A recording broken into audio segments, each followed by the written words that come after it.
My name is S. Aaron Weah Weah III. I'm from Liberia. I work for a pro-democracy organization called the National Youth Movement for Transparent Election.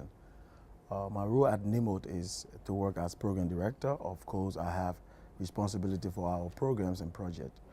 NAYMOTE is a pro-democracy organization that started back in 2001. The organization works to increase informed citizens' participation, especially young people and marginalized groups, informed participation in decision-making processes that affect their lives irrespective of their status in society.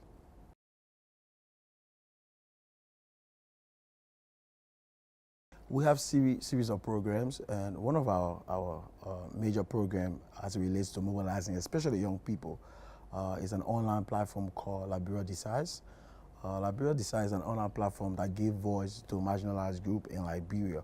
So we recruit young people that are active online, and we use this platform to disseminate information, especially as it relates to political parties' manifesto. We also use it as a forum where we can initiate dialogues that enlighten young people on political processes and how they can increase their own participation as it relates to elections in Liberia. And since we started that initiative, it has been very, very successful. We have young people across the 15 counties in Liberia that are responding actively. One of the things we try to do through that network is to ensure that young people have responsible conversation online as opposed to, using the platform to abuse and attack each other.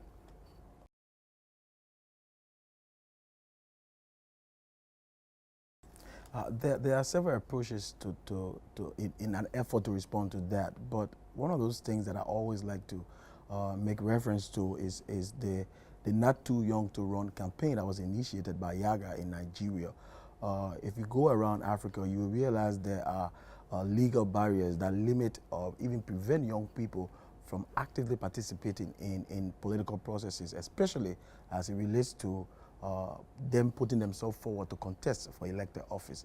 One of the things we could do is to mobilize ourselves, organize ourselves, and advocate first for the change of those laws. As you know, Yaga was successful in initiating a campaign that led to the reduction in the age requirement for the presidency, governor, senator, and even member of parliament.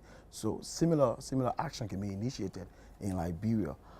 Interestingly, there was an issue in Liberia where a young lady was appointed as one of the chairperson of the Elections Commission, and because she did not meet the age requirement for the position, she was denied simply because she was not 35 years old.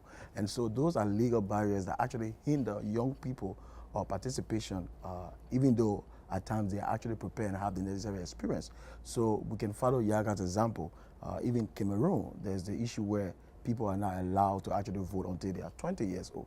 And so you have another group there called New CETA that is actually working to reduce the voting age from 20 to 18.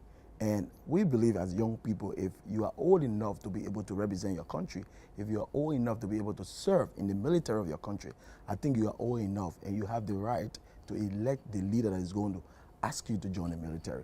So those are the kind of mechanisms that we can borrow from across the continent to ensure that we are able to break these legal barriers that are actually hindering young people's active participation, especially as it relates to young people being elected and also making decisions for their leaders.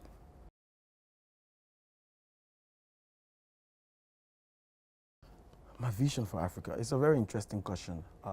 When I see young people assemble, I'm always excited. And the reason why I'm excited because it gives me hope, especially as a young person who have attended many of these conferences. What I've come to realize is that young people on the continent are very innovative and they are improving in their approaches. You realize that young people, when they assemble, the energy and the kind of collaboration that they initiate, it's a force that is powerful, that can achieve anything. So my vision for Africa is to ensure that this kind of energy can be transmitted into our respective countries. This kind of energy can be used to actually engender reforms that will ensure that young people are actually participants, and not just even being participants, but active participants of major decision-making processes that affect their lives.